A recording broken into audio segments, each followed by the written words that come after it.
If you have tight shoulders, I want to show you 5 exercises that I like doing to help improve shoulder mobility. First exercise we're going to begin with is a TRX Snow Angel. So we want to grab our TRX, these straps, we want to get them pretty long. What we want to do is we want to walk forward. That way those arms are back, chest and chin is upward. From here we're going to slowly rotate those arms upward and rotate them back downward.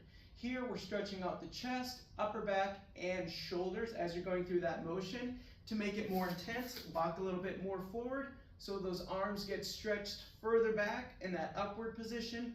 However, if you're feeling a little tight, walk the arms back and limit the range of motion you have for what's available. The next exercise is a step back TRX thoracic rotation.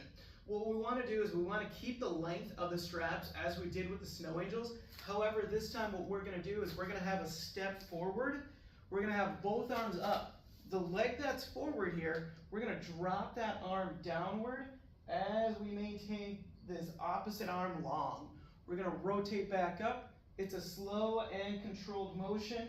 To get a little bit of a deeper stretch, walk more forward. That way there's more tension on the straps. Otherwise, again, if you're limited with your range of motion, take a step further back. That way it's not so intense. The next exercise is a shoulder car. Shoulder car is an acronym for controlled articular rotation, fancy words for a giant circle. So what we want to do is we want to grab a dowel. We're going to use the dowel to help support us. That way our chest maintains forward. We push down on the ground to create tension. With my thumb facing upward, we're going to reach that arm up as high as we can. From here, turn the palm away from the body, rotate through, and repeat. So as you're going through that motion, it's a slow and controlled motion.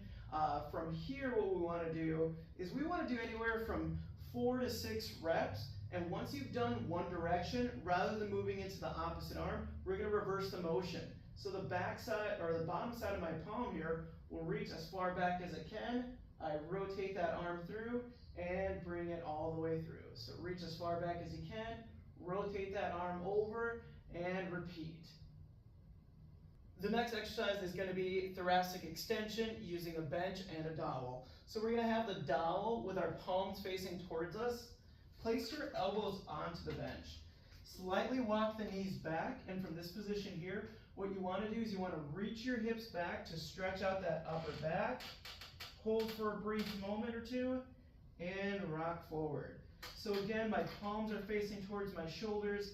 I have my elbows on the bench. I'm stretching out my upper back, rocking forward, leaning back, holding just for a few seconds here, maybe anywhere from 2 to 3, then rock forward. The last exercise we're going to do is floor slides. So with the floor slides, there's going to be 2 variations we're going to play around with, just depending on where your mobility is at. If you have mobility where you're limited of getting the backside of your forearms to the ground, the best exercise to do is just work on external rotation. Try your best to keep the ribs down while you're pulling your arms back. Big thing here is to watch for the wrists. The wrists like to bend to pretend that you have further range of motion in your shoulder. So we want to keep the wrist neutral, meaning that my fingers are pointing towards the ceiling. And as I reach back, I keep the wrist in the same position. Now, if you have better mobility and you can get your forearms to the ground, what we want to do here is we want to take a breath in, tuck the ribs down, and breathe out as you slide the arms up. What we're doing here is we're focusing on stretching out the chest and the shoulders here. So again, I'm going to take a breath in. I'm going to pull my ribs down, and as I breathe out, I slide my arms up as high as I can while maintaining contact with the floor. So if you've been struggling with shoulder mobility, go ahead and give those exercises a try to see if that helps you with opening up the mobility, specifically in those tight shoulders and chest and upper back. They're all connected together, so the more that you can incorporate a lot of these exercises into your routine, you're going to improve your shoulder mobility. If you found this video helpful, please share it with a friend, and I'll see you in the next one.